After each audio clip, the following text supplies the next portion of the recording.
Hey Siri, What the f do you want? how much does a kitchen remodel cost? More than you can afford, pal. JK, I know you mad rich, homie. But for real, between $13,000 and $37,000. Wow. Oh, hey guys, I'm Scott Oots. Today, we are gonna talk about repair costs.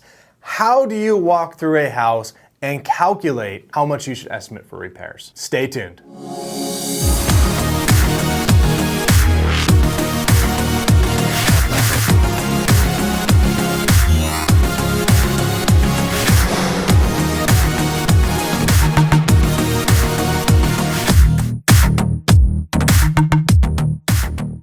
Hey Siri, Seriously again? What's up? how much does a house remodel cost? I found this on the web. But it's not that easy. Why don't you tell your viewers why? Well, it's obviously not that simple, right? So Siri's smart, but Siri's not gonna be your go-to for calculating a remodel. Watch it. I know plenty. I even know what you did last summer. What you doing, son? Nothing. Just chilling. Killing. Every market on this is gonna be different. So I'm gonna go off what California is potentially going to charge to remodel a house. But keep in mind, when you start getting to the Midwest, things like that, those housing or those repair costs are typically way less. So when we're walking through a house, we're looking at a lot of different things, right? As we're approaching the house, we are looking at the roof. We're looking at the fascia, which is the boards at the bottom of the roof. We're looking to see, are they disintegrated? Do they need to be replaced? Do the roof shingles look like crap? Look like they're aged? Is there a tarp on the roof? For us, in California, there's lots of different types of roofs they use. We use the shingle, and we also use concrete tiles. So it really depends on what's on there. If you look at a shingle roof, to actually put a layer of shingles over the current layer, you could be looking at $4,000. Nice. But if you need to remove shingles and replace them, you could be looking at $8,000 to $9,000. Who does like that, man? It's a big difference in cost. Now, I'm never gonna be able to get you exact on what the repair cost will be for you because every house will be different. Now, as you're approaching this house, you need to assume that when the person you're assigning it to, or yourself if you're flipping it, the house has to be approachable from the outside. Someone has to go, man, I really want to see what's on the other side of that door. So as you're approaching the house, how does it look, right? You're looking at the landscaping, you're looking at the windows. Do the windows look old and all the neighbors have new, brand new double pane windows and the ones you're looking at are single pane? Does the stucco or the siding look just deteriorated? Is it gonna need to be replaced? As you're approaching, you need to look at all that stuff and you need to kind of start throwing together whether the house needs a huge repair, a full remodel, whether the house just needs minor touch-ups, or whether you just need to basically spit shine it. So as you're walking into this house, that's what you're looking for. And if the house needs an entire remodel, in California, that could be $35 a square foot. If the house just needs general touch-up, you can probably do that for about $15 to $16 a square foot. Now, ultimately, you're putting together a repair estimate, but if you're assigning it off to a buyer, you can tell them, hey, this needs $30,000 in repairs, but if he says he would put 60 into it, I mean, ultimately that's his choice. You might choose a $2 a square foot tile where he chooses an $8 a square foot tile. You're never gonna see eye to eye 100% on repairs. So your job is to put together the basics. Now, if you look at a house, approaching the house is very important.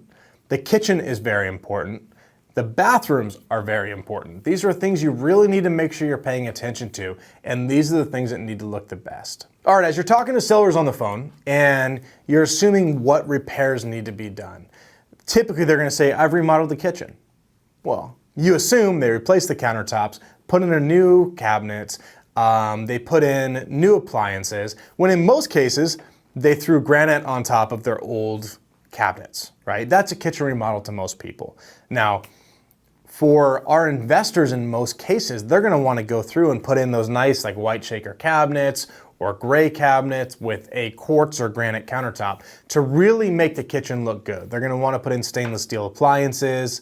They're gonna wanna do those things. So for a standard kitchen, replacing those cabinets, assuming you're not moving the location of the sink, the oven, you're keeping that stuff where it's at, you're typically gonna look at somewhere around 12 grand, 12 to 15 grand for a standard like 8x8 kitchen. Now, that still seems like a big range, but ultimately that's up to the contractor that does it, right? So you can go through and just do a general estimate and say, okay, I'm gonna plan on 12 grand to replace this kitchen. Now, flooring throughout the house is also a big deal. You wanna make sure that you're replacing the flooring to make the house just pop. You want people to walk in and go, oh my gosh, I can see myself living here. I have to live in this house. So, fresh paint is a must on every house. Interior and exterior in most cases, you need to go through and plan on fresh paint. And we plan on somewhere around $1,500 to $2,000 for the inside, $1,500 to $2,000 for the outside. Now, I do use licensed contractors on the flips that I do. Now, if you go pick up someone from Home Depot and have them come in and paint, you can probably get that way cheaper. But I'm a firm believer in you get what you pay for. So make sure you don't choose the cheapest person, but you don't also have to choose the most expensive person either. So as you're going through these houses, you're looking for these general things. You're looking for, is there potentially any water leaks? You're looking up at the ceiling. Do you see any leaks from the ceiling? Do you see any stains from water? In the bathrooms, do you see any potential leaks under the sink? In the kitchen, same thing. Always open that cabinet and see if you see any water damage underneath the sink. That's a tale that you may have an issue with your plumbing that has to be replaced. Then when you look at the bathroom itself, toilets, typically a flipper is going to replace toilets. Either they're going to reglaze the tub or replace the tub, depending on if there's cracks or anything in it. You want to adjust your repair estimate based on what you would do to the house to bring it to what we call 2020 standards, right? If you look at everything that's sold in the neighborhood based on those comps, and let's just say the majority of the comps were fully remodeled, new floor, new kitchen, new bathrooms, stucco was redone, new roof, new windows. In order to be able to have that be a comp for you, you're gonna have to do something similar. Now, you don't have to go as far as the other people did, but you're also gonna have to make the house look somewhat similar for the appraiser to use that comp and give you the highest value possible. So when you're doing this, you're going through the house, I would highly suggest you meet with a contractor and talk to them about what are you typically charging to do these repairs, because every area is different. I know my contractor's prices because we've worked together so much. If I walk through a house, I can go, this repairs are gonna be about 45 grand. Now he may come back 45, 50, somewhere right in there.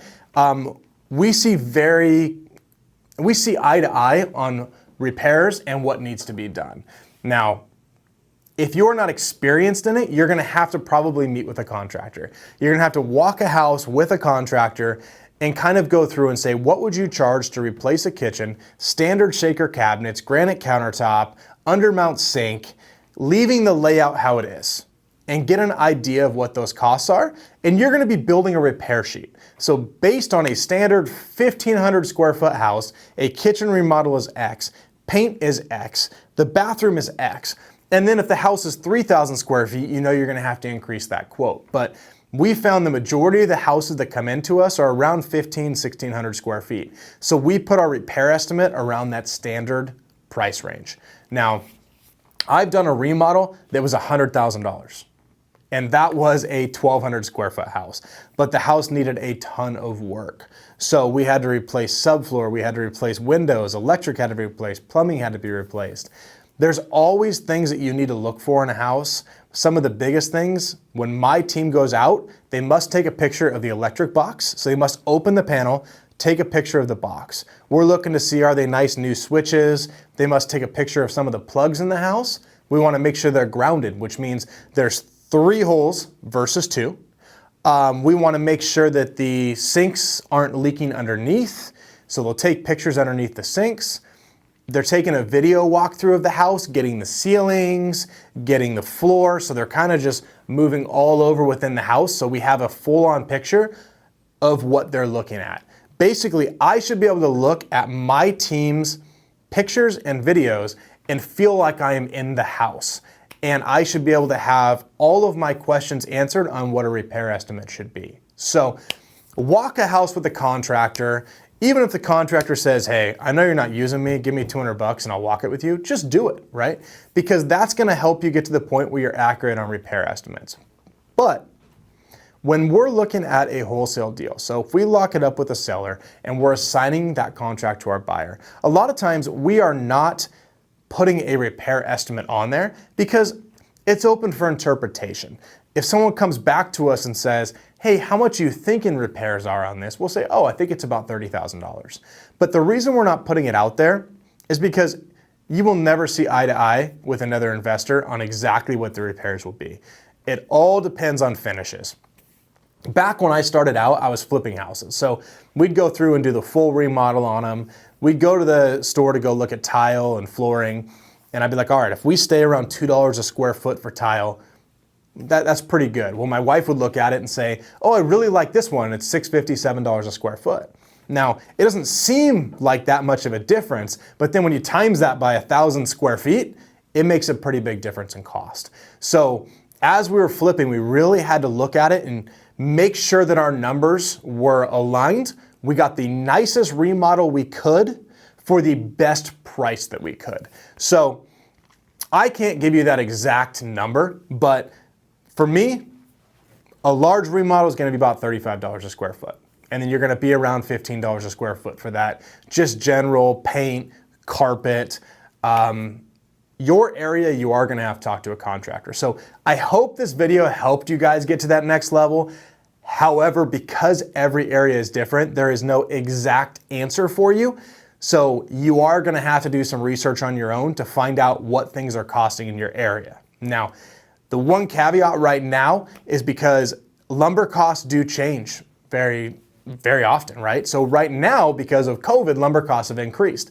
And with that, 2x4s are like 3 times the price they were previously. So if your construction crew is going in to remodel a house, you may have a significant cost increase right now because of that. So beware of changing market conditions on costs of materials as well. The more it costs the manufacturer to get the materials to a Home Depot or a Lowe's, the more Home Depot or Lowe's pays for it and the more you pay for it. So keep an eye on all that stuff. I hope this helped you guys out. We'll talk to you guys later.